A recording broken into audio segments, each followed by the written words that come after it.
बंधु ये छोट कहानी माध्यम आसतु जानिबा कहीं राजा हरिश्चंद्र निज स्त्री को बिक्री करथिले, कहीं जे एते धर्मपरायण राजा होई मध्य तांको पुत्र को सर्पदंशन कला, कहीं से निज को निजे बिक्री करथिले, कहीं से चंडाल होई श्मशान रे शव पड़ुथिले। आसतु जानिबा संपूर्ण कहानी। कहानी शुणा पूर्व वीडियो को गोटे लाइक कर दियंतु ओ चैनल को जदि नुआ आस्थांती सब्सक्राइब करी बेल आइकन को दबाई दियंतु। शेष मतामत निश्चय दियंतु। ताल आसंतु जीवा कहानी को। प्रभात समय महामंत्री बालक युवराज को धरी नगर रास्ता प्रभात भ्रमण रे बाहरिले। किछि समय चलिबा परे किछि दूर रे सामान्य गहली महामंत्री दृष्टि रे पड़िला। कौतूहल महामंत्री भिड़ भितर प्रवेश करी गहलीर कारण जानिबा को चेष्टा कले। लोक माने महामंत्री आछंती देखि सम्मान पूर्वक आड़े होई गले। भिड़ शेष जने अंध भिकारी लोक मानक हस्तरेखा दरांडी दरांडी निज हाथ आंगुली द्वारा रेखा गुड़िक अवस्थिति निर्णय करी भविष्यवाणी करुथिले।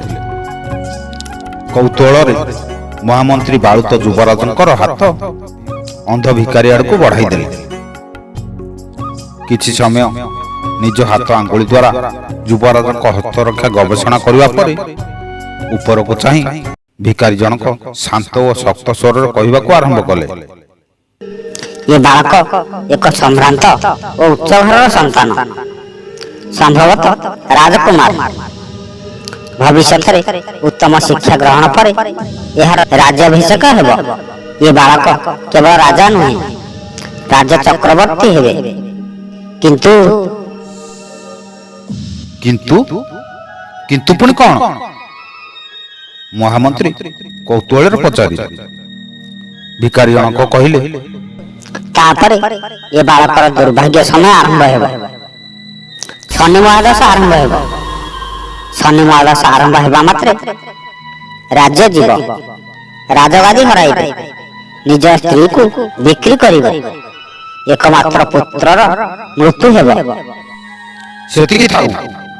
महामंत्री गंभीर स्वर रे बाधा देले।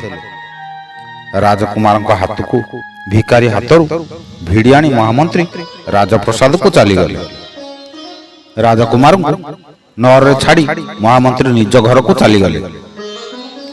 चपलमती युवराज प्रभात समय शुणिथिबा भविष्यवाणी संपर्क रे पितांक सम्मुख रे सबकिछि वर्णना करी कहिले। महाराज एकथा शुणी संगे संगे महामंत्री पाखक दूत हाथ रे संदेश पठाइले जे महामंत्री अविलंबे महाराज सम्मुख रे हाजर हेबा लगे। भय और व्याकुल चित्तरे महामंत्री राजा को साक्षात कला बेले राजा क्रोध जर्जरित आखि को चाहिबार साहस जुटाई पार नथिले। राजा कहले, महामंत्री आपण कोन हिताहित ज्ञान हराई सारले ना को? एबे मुंडटी हराइबाकू प्रस्तुत रुहंतु। युवराजंक मुंडरे एमिति कदर्य भविष्यवाणी पुरेला किए? महामंत्री थरिला थरिला स्वर रे उत्तर देले, गोटे अंध भिक्षुक महाराज। तेबे से भविष्यवाणी मो सम्मुख रे आउथरे भी हेबा दरकार। महाराजंक निर्देश रे भिक्षुकं को नर को अणागला। युवराजंक समवयस्क किछि बालक मानकु नर को अणागला एवं सेमानक हाथ को भिकारीटी देखुथांती। यही अवसर युवराज हाथ को बढ़ाई दिया गला। अंध भिकारीटी कहले, ये हाथ को मु आगुल देखिछि। भिकारीटी कहबा आरंभ कला, ये बालक एक उच्च और प्रभावशाली वंशर जन्म, संभवतः युवराज। ये बालक राजा हेबे, किंतु भविष्य सब हराई देले। स्त्री को बिक्री करिबे, पुत्र को हराइबे, राज्य हराइबे। ये बालक बास बास सेतिकी थाउ तम भविष्यवाणी।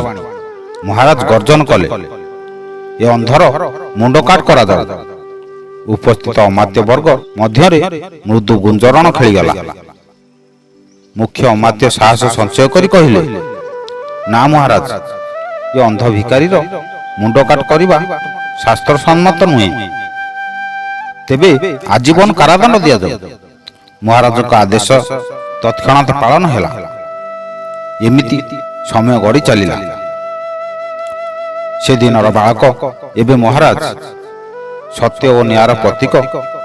ରାଜା ହରିଶ୍ଚନ୍ଦ୍ର ସତ୍ୟବନ୍ତ, ନ୍ୟାୟବନ୍ତ ତଥା ପ୍ରଜାଙ୍କୁ ପୁତ୍ର ପରି ସ୍ନେହ କରୁଥିଲେ।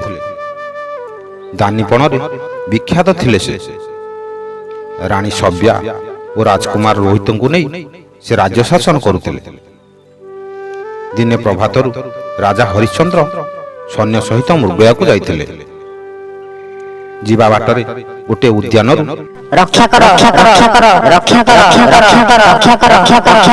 ଏମିତି ଯୁବତୀମାନଙ୍କର ଆକୁଳ କ୍ରନ୍ଦନ ଶୁଣିବାକୁ ପାଇଲେ। ରାଜା ସେହି ଦିଗକୁ ଲକ୍ଷ୍ୟ କରି ଯିବାରୁ ଦେଖିଲେ 4 ଜଣ ଯୁବତୀଙ୍କୁ କିଏ ବାନ୍ଧି ଦେଇଛି। ଏହା ଦେଖି ରାଜା ତାଙ୍କୁ ବନ୍ଧନରୁ ମୁକ୍ତ କରିଦେଲେ। ସେହି ଉଦ୍ୟାନଟି ଋଷି ବିଶ୍ୱାମିତ୍ରଙ୍କର ଥିଲା। ଆଉ ସେ ଯୁବତୀମାନେ ସ୍ୱର୍ଗର ଅପ୍ସରୀମାନେ ଥିଲେ।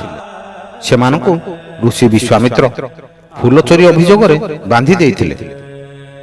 ବିଶ୍ୱାମିତ୍ର ଏହା ଜାଣିପାରି ତାଙ୍କ ପ୍ରିୟ ଶିଷ୍ୟ ପାତଞ୍ଜଳିଙ୍କ ସହିତ ଆସି କ୍ରୋଧରେ କହିଲେ, ମୁଁ ଫୁଲ ଚୋରି ଅଭିଯୋଗରେ ସେମାନଙ୍କୁ ବନ୍ଧନ କରିଥିଲି। ତୁମେ ସେମାନଙ୍କୁ ଖୋଲିଦେଇ ଘୋର ଅପରାଧ କରିଛ। ତେଣୁ ମୁଁ ତୁମକୁ ଅଭିଶାପ ଦେବି। ରାଜା ହରିଶ୍ଚନ୍ଦ୍ର ଅତି ବିନୟ ହୋଇ କହିଲେ, ଋଷିବର, ଆପଣ ମୋତେ ଅଭିଶାପ ଦିଅନ୍ତୁ ନାହିଁ। ମୁଁ ଯଦି ଆପଣଙ୍କ ଦୋଷୀ, ଆପଣ ମୋତେ ଯାହା ମାଗିବେ ମୁଁ ଦେବି। ତାପରେ ବିଶ୍ୱାମିତ୍ର ରାଜାଙ୍କୁ ସତ୍ୟ କରାଇଲେ। ତାପରେ ଋଷି ବିଶ୍ୱାମିତ୍ର କହିଲେ, ମୋର ତୁମ ରାଜ୍ୟ ଓ ରାଜସିଂହାସନ ଦରକାର। ମୋତେ ତାକୁ ସମର୍ପଣ କରି ତୁମେ ତୁମ ପୁତ୍ର ଓ ସ୍ତ୍ରୀଙ୍କ ସହିତ ଏ ରାଜ୍ୟ ଛାଡ଼ି ଚାଲିଯାଅ। ତାପରେ ରାଜା ହରିଶ୍ଚନ୍ଦ୍ର ବିଶ୍ୱାମିତ୍ରଙ୍କୁ ସାଙ୍ଗରେ ନେଇ ଆସିଲେ। ଅନ୍ତପୁର ଯାଇ ସ୍ତ୍ରୀ ସବ୍ୟାଙ୍କୁ ସବୁ କଥା କହିଲେ। ତାପରେ ପୁତ୍ର ଓ ସ୍ତ୍ରୀଙ୍କୁ ନେଇ ମୁନି ବିଶ୍ୱାମିତ୍ରଙ୍କୁ ରାଜ୍ୟ ସମର୍ପଣ କରିଦେଇ କହିଲେ, ହେ ମୁନିବର, ମୁଁ ମୋ ପ୍ରଜାଙ୍କୁ ମୋ ଜୀବନଠାରୁ ଅଧିକ ଭଲ ପାଏ। ଆପଣ ସେମାନଙ୍କ ଧ୍ୟାନ ରଖିବେ।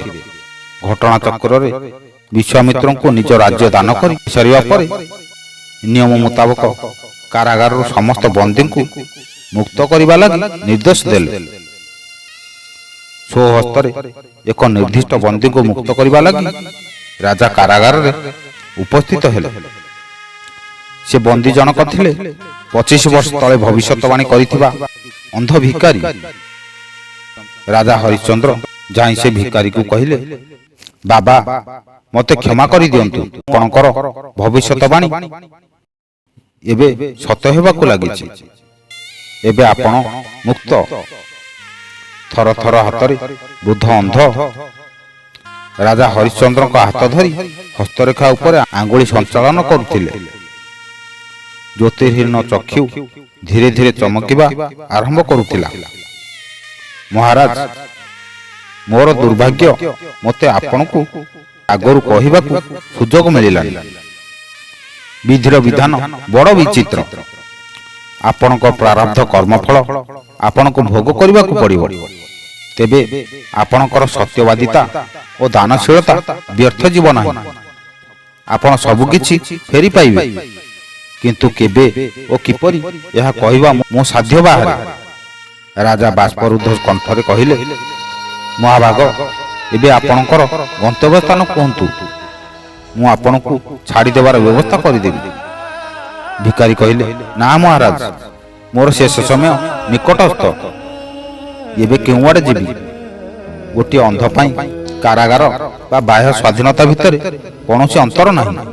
ତେବେ ଏ କାରାଦଣ୍ଡ ପୂର୍ବରୁ ମୁଁ ବେଳେବେଳେ ଚିନ୍ତା କରେ କି ଏ ଅସହାୟ ଅନ୍ଧ ଭିକାରୀ କାହାର କି କ୍ଷତି କରିବ ଯେ ସେଥିପାଇଁ ଏ ଦୀର୍ଘ କାରାଦଣ୍ଡ ଭୋଗିବ କି ପଡ଼ିବ।